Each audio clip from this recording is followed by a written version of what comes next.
They're socialists. I invented the word con-socialist because that's who they are. So no, they're both a disaster. I'm sticking to the plan. We're not doing a deal with socialists. Well, joining me now to discuss Reform's electoral gains is Richard Tice, who's leader of Reform UK. Good afternoon, Richard. Good afternoon. Yes, well, it was our best ever by-election result. We're delighted with that, and onwards and upwards. And also, what it did was put paid to those who said we could never match our sort of national polling in an actual election. Well, we significantly exceeded that within a sort of a hair's whisker of defeating the Tories into second place. So do you think you're an existential threat to the Tories now at the general election? Well, we're going to be standing in 630 seats, and we're going to be putting forward a bold, clear agenda. There's no difference between the main two parties. It's ridiculous that the Tories saying you're just going to let Labour in. They're both the same. Socialists, high tax, high wasteful government spending, mass immigration, collapse of law and order, pro the job-destroying net zero. All of this is leading to the longest recession per person in 70 years. And nothing that Labour does will be any different. It's a catastrophe. I think because that's what socialism always is. It was probably the first and last time that Rishi Sunak's been called a socialist. I mean, that's sort of laughable. Really, I've been calling it. It's not laughable. They've raised taxes, Cathy, to the highest level for 70 years. They've raised government spending to the highest level for 70 years. We've just been through the lowest growth decade for 70 years. That's not what conservative economic principles are supposed to be about. That's right. Socialism, literally by definition. So you plan to stand in 600 plus seats in the general election, but can you really win any? I mean, you haven't even won a councillor yet, have you?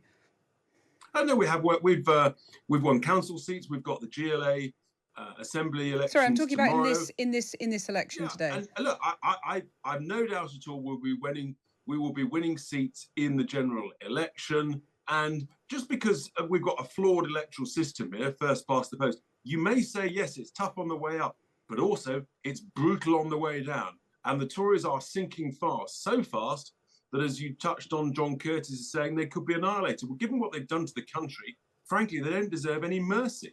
So you genuinely think you could replace the Conservatives as the sort of centre-right party, or right party, I should say? Well, we're seeing in the north, in some of these council elections, for example, in Sunderland, we beat the Conservatives in 16 out of 25 wards. In Barnsley, we beat the Conservatives in 9 out of 10 wards where we stood. Again, where we're polling sort of 19%. So in the north, actually, we are beginning to become the opposition to the Labour Party. And look, Rome's not built in a day, but this is a journey. It's for the medium term. And yeah, I actually think the country is better off when there's more alternatives in democracy, more debate about different views, as opposed to a sort of duopoly that we've currently got, where actually you can't tell a fag paper between the two of them. How many Westminster seats do you really think you can win, given that, I repeat, you haven't won any councillors yet in these local elections? I know you have in the past, but...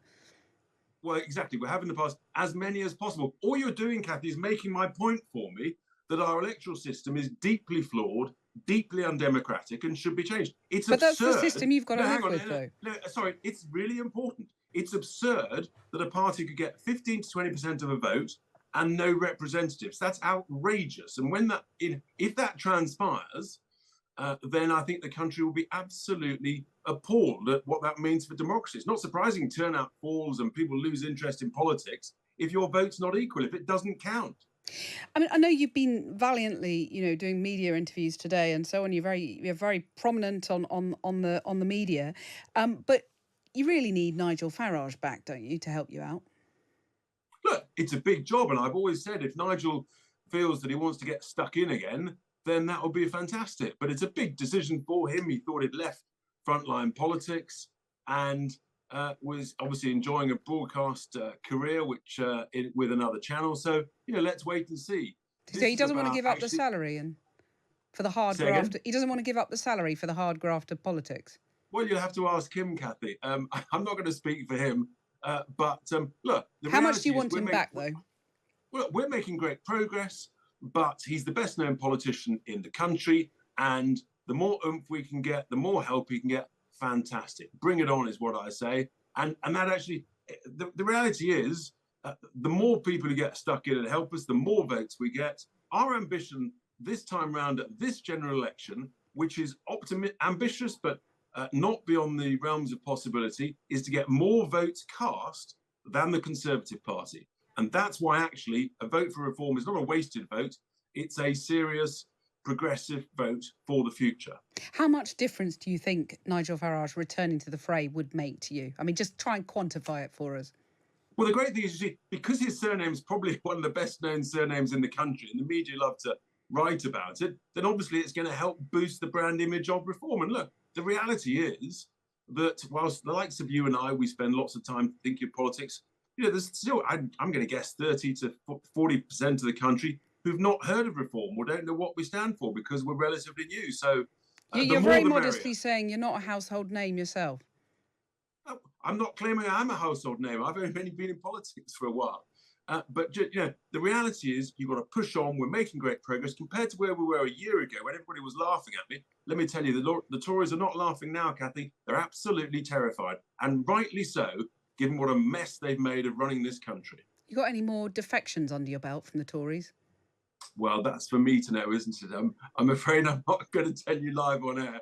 We're not giving a running commentary, but if the election is in the autumn or late autumn, given the fear that's running through Tory MPs, let's wait and see, shall we? Do you think, I mean, you are talking up the sort of existential threat that you pose to the Conservatives, but pollsters agree that there is a genuine threat, and you can see it in the poll numbers. Do you think the only hope for the Conservatives is if they try and strike some sort of pact with you? And I know you've ruled that out in the past, but when push comes to shove, you'd do the tango, wouldn't you? No, absolutely not. When push comes to shove, they need replacing. They're socialists. They might as well join the Labour Party, as far as I'm concerned. High taxes, high wasteful spending, unnecessary regulation. They haven't taken advantage of Brexit, frankly, and they've imposed mass immigration on the nation that didn't vote for it. They're a disgrace what they've done to this country, and they have to be replaced. You'd still rather have a Tory in number 10 than Keir Starmer. No, they can't be trusted. I'm sorry. They can't be trusted. They're all socialists. It's all a disaster, and we're putting forward a serious alternative agenda. I mean, there are degrees of socialism, though. I mean, if we don't create some growth in this country, we are heading towards bankruptcy within one electoral cycle, and people need to wake up to the harsh economic reality. When push comes to shove, though, we've talked about. I've taken issue with your description of Rishi Sunak as a socialist, but I know it's good copy for you, and you stand by it. But when it comes down to it, you would rather have a Conservative, albeit one you call a socialist, than a Labour Prime Minister, wouldn't you? But they're not Conservatives.